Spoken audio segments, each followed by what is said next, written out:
Boa noite. O investimento estrangeiro e o turismo trouxeram a Portugal dias de euforia no mercado imobiliário.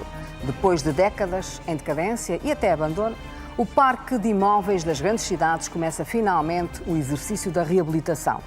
Pouca oferta e muita procura têm vindo a aumentar o preço das casas, sobretudo nos centros históricos. Primeira pergunta: há ou não uma bolha imobiliária em Portugal? Durante os anos de crise, as empresas de construção foram das mais afetadas. São hoje muito menos e dispõem também de menos recursos humanos especializados. As políticas de habitação não têm também sido suficientemente estáveis para permitirem novos investimentos. A burocracia faz o resto e o resultado está à vista. Quem vem investir, compra porque consegue. Quem precisa de casa para alugar ou comprar a valores módicos não consegue. Segunda pergunta: o que está a ser feito para equilibrar as políticas de habitação? A disponibilidade dos solos, a bonificação fiscal, os custos de contexto e, por fim, em termos de habitação social. São as grandes questões que vêm a debate esta noite. É claro que temos que dizer que convidámos o Governo e os presidentes das câmaras de Porto e Lisboa, que entenderam não estarem em condições neste momento de debater o assunto. Eu gostava de reagir dizendo o seguinte. pode Fátima, primeira questão, acho que já foi dito por todos que não tivemos política de habitação nos últimos anos, não existiu. Eu estudei bastante as políticas de habitação, o Gonçalo também as estudou, fez aliás uma tese sobre 200 anos de políticas de habitação em Portugal e, portanto, conhece bem o assunto. Agora, eu estudei bastante porque eu apresentei na Assembleia da República uma lei de base da habitação. E porquê é que eu apresentei uma lei de base da habitação? Se a habitação é um direito constitucional, como a saúde, a educação, a segurança social, porquê é que a saúde, a educação e a segurança social têm leis de bases que definem o papel do Estado e o papel dos privados? E a habitação nunca teve. E chegámos a este ponto em que estamos aflitos porque não temos soluções. Deixámos de ter uma visão do conjunto. Apresentei a lei de bases em abril, estou à espera que ela seja agendada, mas onde é que eu queria chegar? Das comparações que fiz em termos internacionais, cheguei à seguinte conclusão: todas as políticas de habitação no mundo, países mais do leste, mais do ocidente, mais à esquerda, mais à direita, têm uma mala de ferramentas que só tem 4 tipos de instrumentos. E podemos usar qualquer um deles mais ou menos, só 4.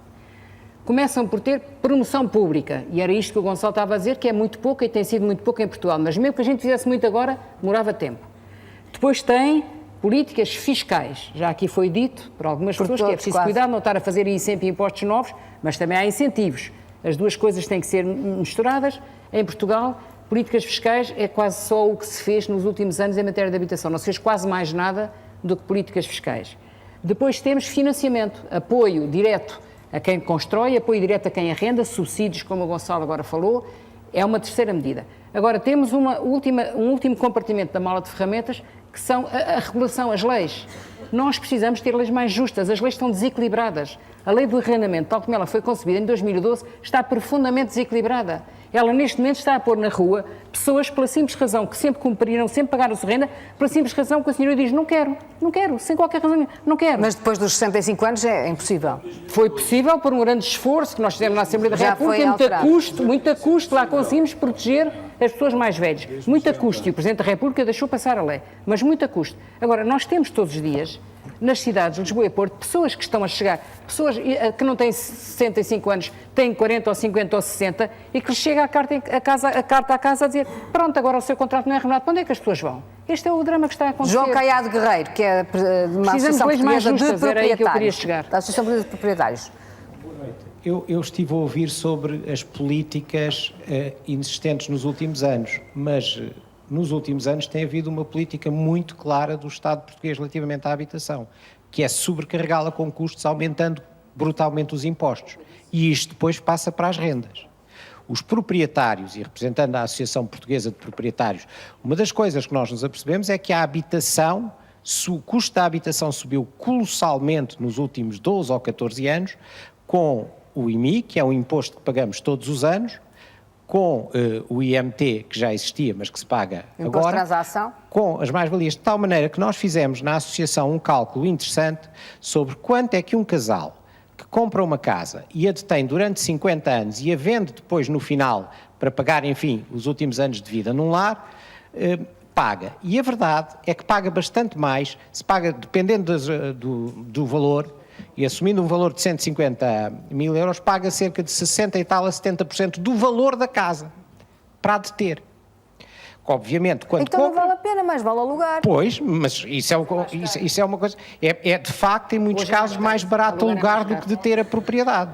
Aliás, se se olhar para o Orçamento de Estado, a rúbrica do imposto cobrado sobre os imóveis era quase zero há 12 ou 14 anos, hoje é largos milhares de milhões de euros.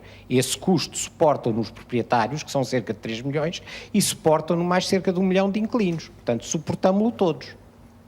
E não podemos desligar os custos e os problemas que temos na habitação dos impostos e fingir depois que vamos dar benefícios fiscais. Porque a questão não é só benefícios fiscais, a questão é que é necessário baixar a tributação toda para todos os proprietários e que afeta naturalmente os inquilinos. Esse é um ponto essencial. O outro ponto fundamental é, cada vez que em Portugal temos um problema, faz-se uma lei. Agora vamos mexer outra vez na lei do arrendamento. Vamos mexer na lei do arrendamento, de repente, mas depois querem que os investidores invistam para arrendar casas. Mas como é que se investe sem estabilidade legislativa? Nunca se sabe o que é que vai acontecer. Não há estabilidade legislativa, não há estabilidade fiscal. As pessoas não investem. E, portanto, nós precisamos, não só nesta área, mas em todas, de que os nossos governos e quem manda decidam de uma vez por todas como é que as coisas ficam, definam um quadro legislativo que fique durante vários anos. É a meio de bases. É tal lei de bases que a arquiteta está... Exatamente. E precisamos também de outra coisa. Se temos falta de habitação, precisamos de muito maior celeridade nas câmaras, na aprovação dos projetos para pôr as coisas no mercado. E precisamos de ver outra coisa. Eu gosto muito de andar a pé, ando muito a pé, francamente é Lisboa que conheço melhor, e ando muito de bicicleta. A quantidade de terrenos baldios e vazios em Lisboa, a quantidade de prédios a cair, que estão a cair, muitas vezes, sou advogado, heranças indevisas que os tribunais portugueses não resolvem. Que estão a cair porque os proprietários não têm dinheiro para os reabilitar, mas também não vendem porque muitas vezes não há mercado. Tudo isso é um problema. Agora, a habitação foi sempre um problema em todos os países. Eu, por exemplo, quando me licenciei, quis arranjar casa, tinha 22 ou 23 anos e queria uma casa, queria fazer como amigos meus estrangeiros, ir viver para uma casa com amigos. Era impossível arrendar uma casa. Havia até uma fraude que era conhecida na minha geração, que era, diziam-nos que tínhamos que pagar 5 contos para ir ver uma casa, mas aquela casa devia ser mostrada a não sei quantas pessoas, não havia... Hoje há poucas casas para arrendar, na altura não havia pura e simplesmente mercado de arrendamento. Portanto, nós precisamos de tratar os proprietários, que são milhões de famílias, e precisamos tratar os arrendatários bem, ter uma preocupação com eles, e isso implica quadros legislativos definidos, implica políticas públicas, no sentido que o Estado é que legisla, mas implica também deixar de olhar para a habitação e para os imóveis só, única e exclusivamente, como uma fonte de rendimento e de pagamento de impostos. Não é possível. O doutor disse que... Portanto, quase não compensa comprar casa, porque se o tal casal chega ao fim da vida e fizer as contas em impostos e com o que pagou por ela, enfim, o gasto é superior ao valor. Em muitos casos não compensa comprar casa, porque a tributação pode chegar... dependendo da mais-valia feita, a questão é que muitas pessoas também utilizam o pagamento como uma poupança, não é? E há aquela dificuldade em manter essa obrigação da poupança. Porque assim, isso é verdade, mas é um ponto muito psicológico e as pessoas gostam de ter. Eu, aliás, tenho defendido que nós temos um direito constitucional à saúde e temos, de facto, uma saúde bastante razoável, até bastante boa, pública, gratuita. E eu não percebo porque é que, tendo nós um direito constitucional à habitação, está a concordar com a arquiteta Helena Roseta, é tão sobrecarregada com custos. Porque, particularmente quando falamos que nós temos uma sociedade onde o emprego é cada vez mais precário, onde as pessoas têm empregos que correm cada vez mais o risco de perder, onde já não há empregos para a vida, bom, então a pessoa que fosse dona de uma casa, se estamos a falar de 3 milhões de pessoas, devia ter pelo menos a certeza que tinha ali um refúgio onde não teria mais custos. Ou não teria custos excessivos. Claro. Mas, na verdade, sistematicamente, vemos aumentar o custo de ter uma casa, que depois, obviamente, passa para o desgraçado do arrendatário, que vai pagar mais ao senhorio, não é? Porque o senhorio passa os custos para cima do arrendatário, claro, como é natural. Isto é inevitável, Tiago? Sim. Este nível de impostos? Não sei se é inevitável, a minha área não é fiscalidade. Parece-me claramente que tem de haver uma beneficiação da habitação própria, da habitação permanente. Portanto, ou seja, quem aluga para pessoas de primeira habitação, parece-me claramente que tem de pensar nisso.